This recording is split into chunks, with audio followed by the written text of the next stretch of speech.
Welcome into the latest edition of Extra Time with Stuart and Nadem here in the studio. Let's get to the questions. Has Pochettino or Nagelsmann impressed you more so far, Nadem?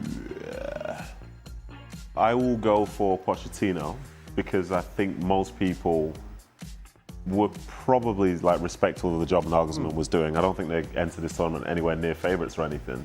But I think most of the stuff that I've seen about Pochettino in the build-up to the tournament wasn't necessarily positive.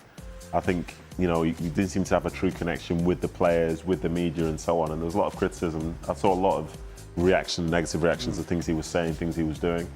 So for them to now be in a position where today, I think after the game the other day, he was saying how I'm not American, but in that moment when the final whistle went, I felt real pride, real passion and things like that. That's some sort of story out there. So I think I'll go for Pochettino. Oh, absolutely, Pochettino. I mean, they've played some great football, the US. They had a difficult second half against Australia, but they dominated the game for long periods. They were excellent in the first game, so he has to take all the credit. And Nagelsmann is getting a tune out the Germans just about, I would say. Still not as good as they should be. Okay. Penny for Arne Slot's thoughts. Isak and Gakpo have been good this tournament. Yes. Isak probably wasn't fit enough to play all of last season, and there's nothing. You can't play a player that's out of form and not fully fit. So that was a difficult one for Arne Slot. Gakpo had the freedom of the park today in the 1v1s against Sweden. He was absolutely outstanding, scored a couple of goals, looked dangerous every time he got the ball. He was quick when he went down the outside. So, yeah, I don't think Arne Slot will be looking at those two players and thinking a great performance that they put for Liverpool last year. Yeah. Who goes further, Germany or Netherlands? Cracking question. I think I'll lean Germany for now. I like the fact that it scored that many goals, the 7-1 in the first game, but I also like the fact that they went toe-to-toe with Côte d'Ivoire, Ivory Coast? Côte d'Ivoire. I like the fact they went toe-to-toe with them today and came up with a win whilst pushing on, and you're having a lot of joy with that. So, yeah, I'll say Germany. Why is he looking at me for African pronunciations? Listen, Côte d'Ivoire. Listen, you're the commentator. Oh, okay.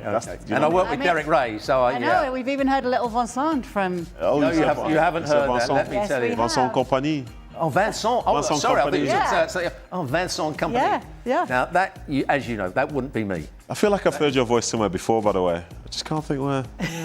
Yeah. Maybe you're the right person to look to for this, yeah. I what was think the question? Do you get the glare from Derek if you say Vincent? Oh, absolutely, yeah. He won't work with me again if I do. He's a taskmaster, old Derek. Yeah. What was the question? Who goes Netherlands further, Germany or Netherlands? I'm going to go for the Netherlands. Ooh. I don't think Germany at the moment are performing well, and they're going to have to get their key players playing well and in form quickly.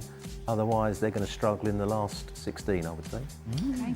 Robbo, this is the fourth time that Raphinha has suffered from a muscle injury in the last 12-month period.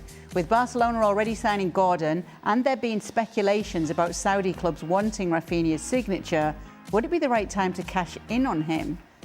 Not while he's injured, because you won't get the money while he's injured. Now, this Raphinha has been magnificent for 2 years.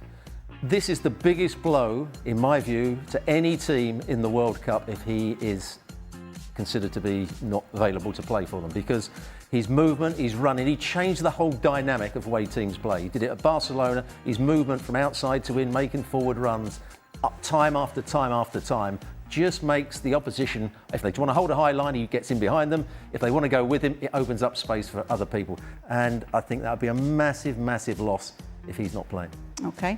So how exactly is the Dumfries-Trent situation going to play out at Madrid? Mourinho is not one to mess around. I could even see Trent going back to Liverpool on loan. I'll put that to you first, Robbo, given that you do a lot of Real Madrid commentary. I'm afraid I'm not a particular fan of Alexander-Arnold. I know he's good on the ball and he can pick a pass out, but if you're playing right back, not so much in many of the La Liga games where he can get forward and deliver crosses and play passes and all, but in the big games, the European games, he's going to have to defend, and he doesn't defend very well. And at times, I don't think he wants to defend. He doesn't.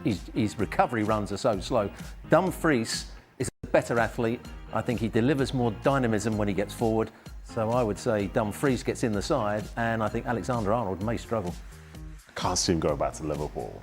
I just can't see that. I can't see that. But in terms of say what it means for him, it will be interesting because I think there's some signal of intent by the fact that they've brought in Cucurella on the left-hand side, who has a lot of bite defensively.